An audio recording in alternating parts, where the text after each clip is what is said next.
എന്തായിരുന്നു അത് ഓഫാക്കി കഴിഞ്ഞാൽ പിന്നെ ഓൺ ആവില്ലെന്നല്ലേ? സ്വിച്ച് ഓൺ ആക്കിയതിനു ശേഷം ഒറ്റവലി. ഹായ്, ടെക് ടിപ്സിൻ്റെ മറ്റൊരു വീഡിയോയിലേക്ക് എല്ലാവർക്കും സ്വാഗതം.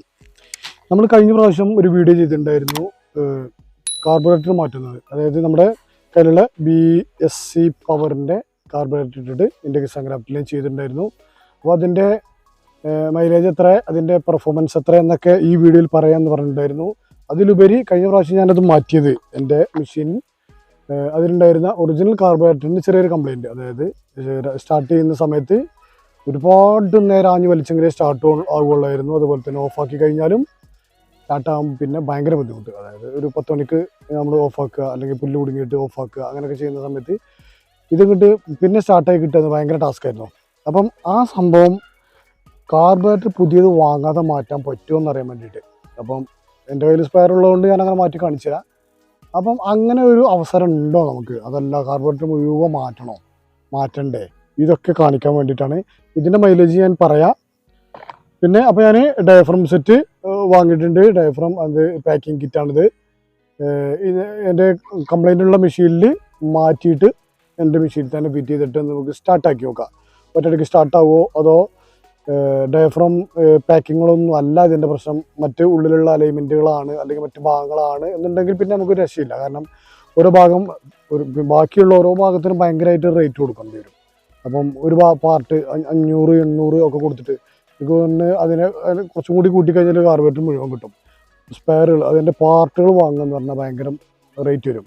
അപ്പോൾ നമുക്ക് ചുരുങ്ങിയ റേറ്റിലുള്ള സംഭവമാണിത്. അപ്പോൾ ഇത് മാറ്റിയിട്ട് സ്റ്റാർട്ടാവുമോ നോക്കാം. നേരെ ഇത് ചെയ്യുന്ന വീഡിയോ ഒന്ന് ചെയ്ത് കാണിച്ചു തരാം.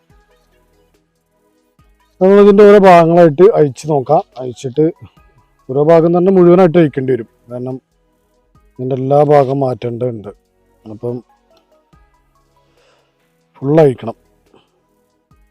ഡയഫ്രത്തിൻ്റെ ഭാഗം അഴിച്ച് മാറ്റുക. ഇതൊക്കെ ഡാമേജ് ആയി കാണും എന്ന് വിചാരിക്കുന്നുണ്ട്. ഇതൊക്കെ തന്നെയാവും ഇതിൻ്റെ കംപ്ലൈൻറ്റ്.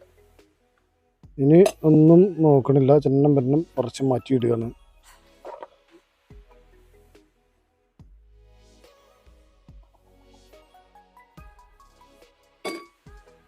അപ്പോൾ നമ്മൾ ഇതിൻ്റെ എല്ലാ ഭാഗവും ഉണ്ടോ, ഈ ഭാഗത്തുള്ള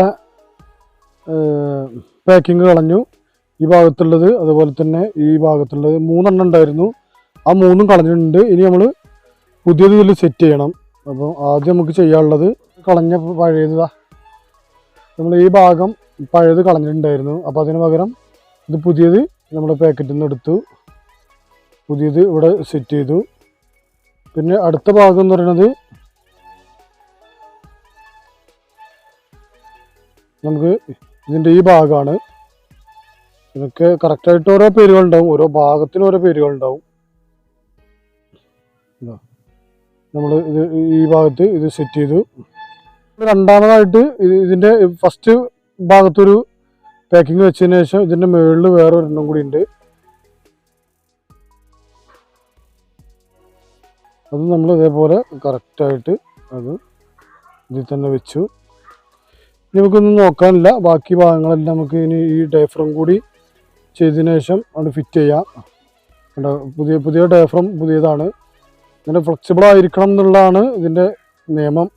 അതേപോലെ തന്നെ നിൽക്കുന്നുണ്ട് എന്ന് വിശ്വസിക്കുന്നുണ്ട്. ഇത് പഴയതിന് ഒട്ടും മോശമൊന്നുമില്ല, പക്ഷേ എന്താണ് പ്രശ്നം എന്നുള്ളത് അറിയില്ല. രണ്ടും ഒരേപോലെ തന്നെയാണ് ഇപ്പോഴും ഫീല്. ചെറിയ എന്തെങ്കിലും മാറ്റങ്ങൾ ഒരു പക്ഷേ സംഭവിച്ചേക്കാം. ഇനി നമുക്ക് ഫിറ്റ് ചെയ്യാം.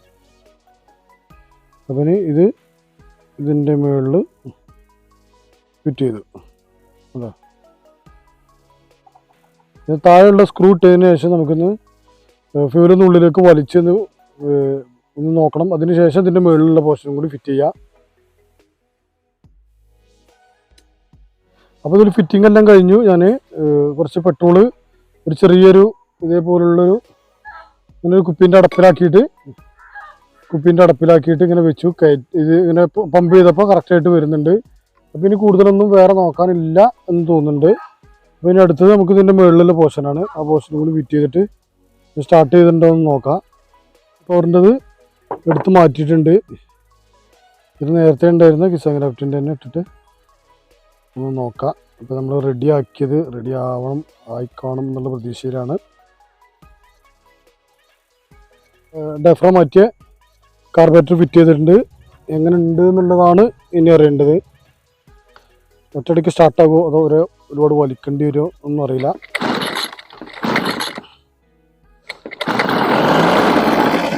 ഓക്കെ,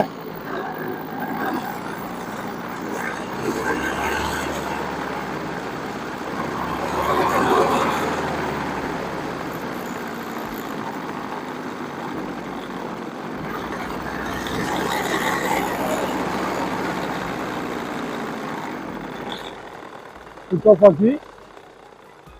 നമ്മുടെ പ്രശ്നം എന്തായിരുന്നു, ആദ്യം ഓഫാക്കി കഴിഞ്ഞാൽ പിന്നെ ഓണാവില്ലെന്നല്ലേ. അപ്പോൾ ഓണാക്കി സ്വിച്ച് ഓൺ ആക്കിയതിനു ശേഷം ഒറ്റവലി.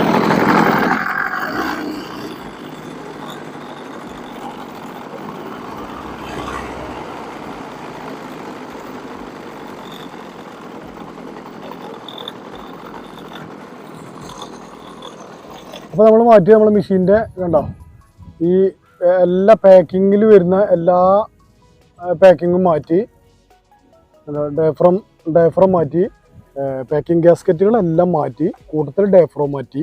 സ്റ്റാർട്ടാക്കി കാണിച്ചു തന്നല്ലോ ഒറ്റ സ്റ്റാർട്ടിന് ഒറ്റ വലിക്ക്. ഇപ്പോൾ നമ്മൾ സ്റ്റാർട്ടാക്കി നിങ്ങൾ കണ്ടു, സ്വിച്ച് ഇട്ടു ഉണ്ടോ ഒറ്റ വലി.